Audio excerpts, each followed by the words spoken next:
Hi, I'm Mark Gratz. Welcome to Midwest Music and Musings, where God is good and the music is too. On today's episode, we do a little artist spotlight on CJ and Loralee Garton. Oh, wish you on a Harley is burning me alive. Shaking hands down in number, praying you'll be home. I got a question for you, baby. Now, darling, don't you hang up that phone. If the devil brought you roses and a bottle of red wine, angel, would you take me back to heaven just one more time? Since the day I went away, I've been to hell and back again. Devil brought you roses, you let him back in.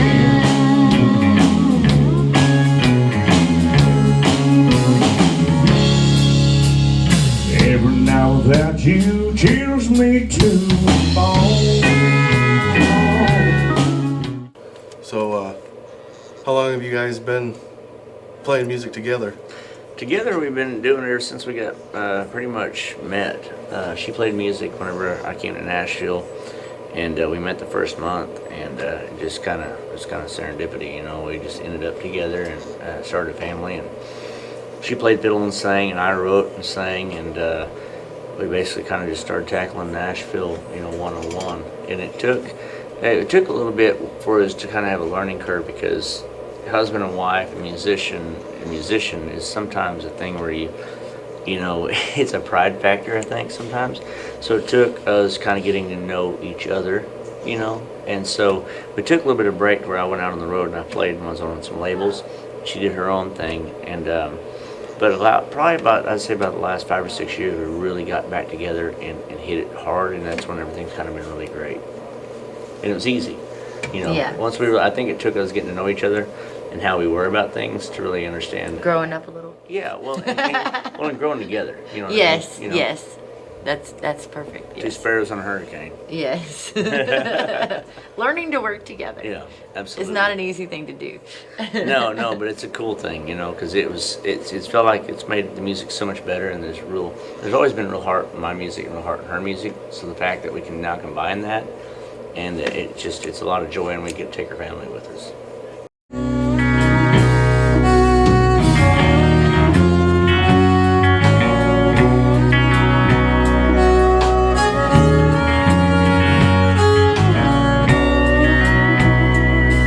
Daddy handed me a gun. Said, honey, shoot her straight. Keep it clear out on your mark. When you aim, concentrate. They can say I'm alive, and they can take one away. Put food on your table, might protect you someday. Home is just another road got between two fields. Looking on my shoulder at that house on the hill. Feels like I left long ago. Wasn't taught all I learned. With everything I've done, I carry on in mama's words and daddy's done.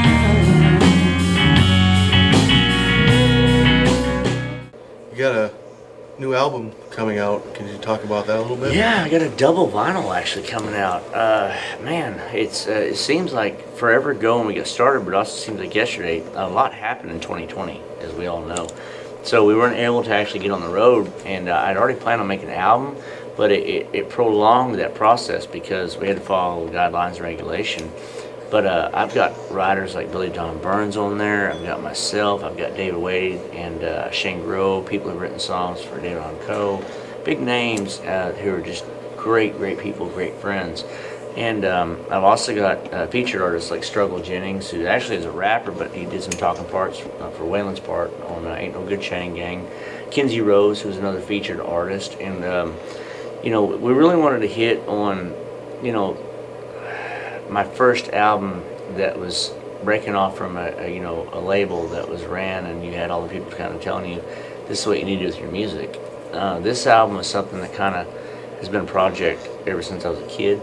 I've always wanted to tackle. I never really had full reign, full control of it. And I partnered up with a gentleman named Joe Spivey, who worked with John Anderson, and he'd been in and out of the ropes. But Joe has an amazing ability to let an artist be themselves, and enhance that. I learned so much over the year and a half or 2 years I've been working with him. I've grown as an artist, and I think it's because we have something more than a producer, co-producer relationship, business relationship. So it's a brotherhood. When you have that, the music comes out pure, and it's not confused, and it's not it's not scripted. It's something that just literally, when you write a song, it's pure. And so translating that sometimes in the studio doesn't always come that way. This felt natural and easy, and that when we were done, we had 20 songs and made a double vinyl, and we really pulled out all the stops because we want to put heart and soul back into country music. I mean, we just want to sing, songs that we want to find ourselves loving for the next 20 years, Mm-hmm. Timeless music, Yes. And she got to do harmonies on this album and stuff, and then we're working on her project next too. So we kind of got a long list of things that we've been wanting to do, and now we're getting the opportunity. Finally. Yeah. In 2020, it was weird because, everybody kind of had a break where they couldn't do certain things, but it really was a kind of rewind, and I think it's something we all needed. Mm-hmm. And I think it gave traditional country and outlaw country, real country, whatever you want to call it, wherever box you want to put that in, I think it gave it a home again, because people are really reaching for something that they can feel again, that mattered. Something that says that something. has roots, that has connection. And with all the music out there, I think it's great, but I think that opened the doors for opportunity for folks like ourselves. I got the opportunity to see CJ and Loralee with their band called the Skeleton Crew at the Backroom Lounge.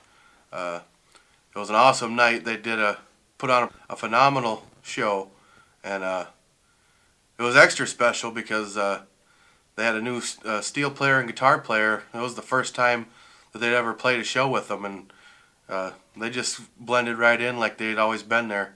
They never really even practiced together, and you would have never known. The music just molded together, and it was truly an awesome experience. Who are some of your musical or even family members who inspires you? My dad inspired me. He's no longer here, but every day I looked up to him because he had this amazing voice. He was a lead guitar player. I mean, I literally watched him play guitar licks, and I mean, he did rock and roll, he did country, he could do it all, but I mean, toward his hands, his fingers were bleeding. I mean, they were so fast, I would just sit there in awe, and I was like, wow. And I never was the instrumentalist my dad was, because I'm just so high strung. I'm more of that people person, and I like to be in the outdoors, and I'm active, but my songwriting abilities was, I feel like, a blessing.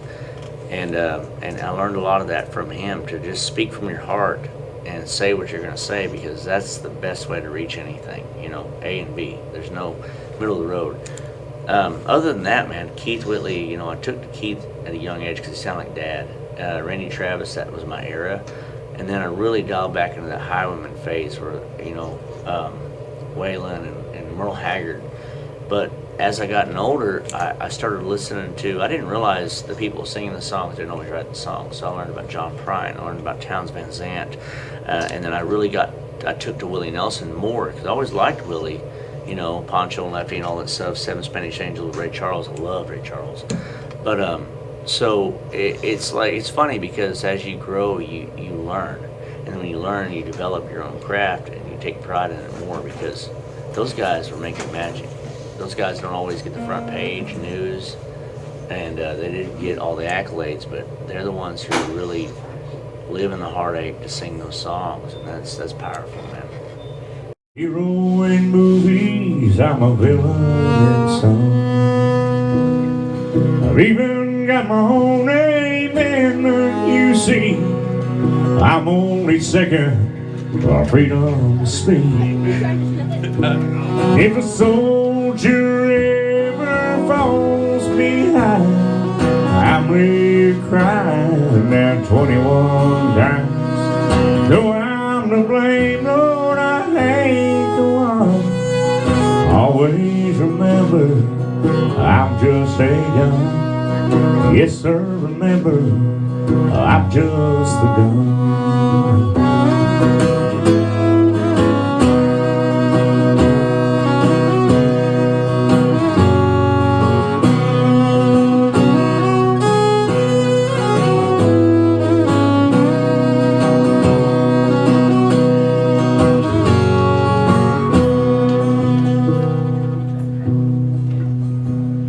I have no religion, I don't choose sides. If it wasn't for me, there'd be no 4th of July.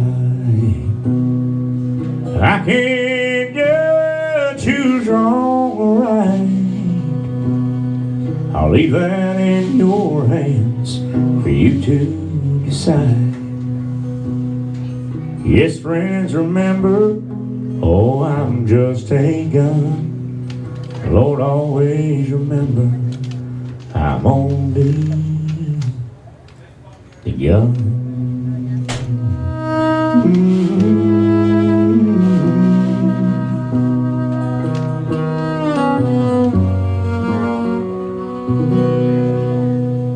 To all you vets out there, yeah.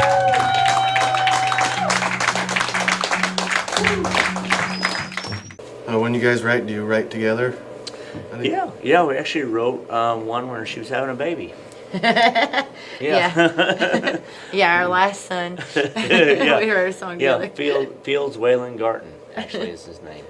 And me and her wrote a duet called Walk My Way. It's like a Johnny and June song. And we were sitting on the bed, and she was like, something's up. I think I'm having contractions, but then again, I don't know. She called the midwife. The midwife's like, yeah, you better come in. That seems like something's going on. So we're sitting there, and we wrote this song, literally, and it wasn't a split second after the song. She's like, I gotta go. We gotta go. I'm like, right. So she called him up, got it all set up. Well, she started being better again. She's like, well, I think I'm okay. I think I'm okay now. I'm not gonna go in. And I'm Psych, like, no, we're not no, having no, a no. baby. I said, no. You call this lady. You woke her up at like 11 o'clock, midnight. I said, you're gonna go to the hospital whether you're in labor or not. So it's a good thing we did that, because As soon the as moment we got there. in the car, her water broke Yeah. through a red light, and it was like the epitome of a movie. It took me like maybe 8 minutes or 10 minutes to get, because we live 3 miles from downtown, so it took me like 8-10 minutes to get to the hospital. She literally had Fields 13 minutes 13 minutes to the after we dot. got to the hospital. And And they we were got running to me the hospital. in a wheelchair, just like in the movies. Yeah, and I was it like, was I just got to go to the everything. bathroom. Yeah, I don't know why everybody's freaking That's- out. I don't think I'm having a baby right now. Like, So- I just really need to go to the bathroom. And they're like, you're having a baby. So you heard, I'm like, you no, heard I'm not. You heard the term labor of love. It literally was that night. You know, we had Walk My Way, and then we had Fields Wayland Garden. Yeah. So, and that's actually gonna be Maybe an her hour coming later out. is when he was born. Yeah, it was cool. Crazy. Yeah, because the first one took forever, so I didn't believe that was a real thing in the movies, and then he proved us wrong. Yeah. Sitting at this bar is making me thirsty. Put a rum on heel, yeah, make it dirty. A little conversation, don't pay a word. Listen to the radio play. I just wanna drink the day away. While I just fade away. Ain't nothing better on a shady day. Sit right here and watch it all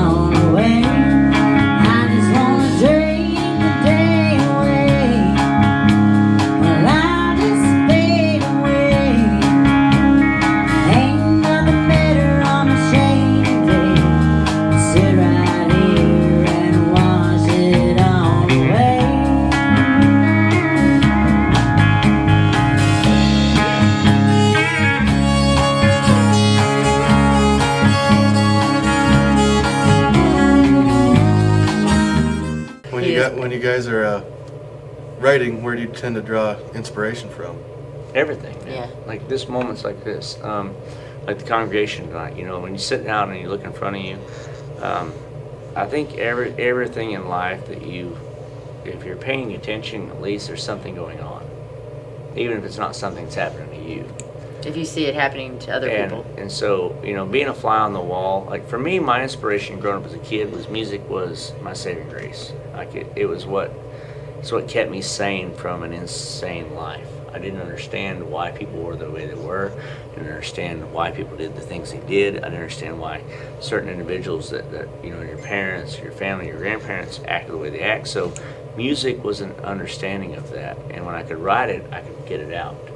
And whatever I was feeling, whether it be joy or pain or anything, once I put it on paper, once I sang it, it became something more. And it like transcended. It's like, you know, it's one of those things like this is, you know, this hurts, but now this feels good. This song means something. And then when I sing it, the person sitting across from me feels that same way. I know I've done my job as a writer and an artist because I'm helping that same individual, you know, go through the same thing that I went through. Mm-hmm. And it could be a great thing too. I mean, if you want to have a good time, if it's about loving a girl, you know, songs are stories, man. They're moments in your life that you're able to take, just like the bubble, and just set it right there, and then just all of a sudden pop it, and you know, just let it kind of do its own thing.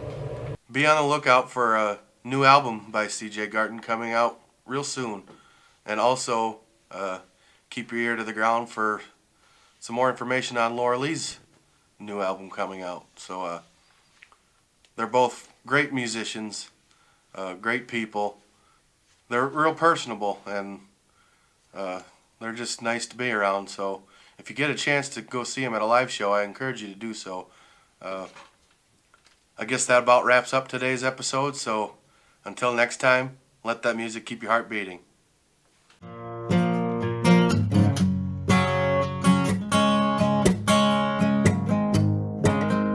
What good is a song if you can't sing along? You feel every line in your bones. Without heart and soul, man, it ain't rock and roll. Say goodbye to your doubts. Baby, let them go and just feel the music. Let your spirit take control. Feel the music. Where the magic meets the nose. Yeah, close your eyes, look down deep inside. Let the whole world know you got nothing to hide. It's a vulnerable light here in the spotlight. Don't abuse it. You gotta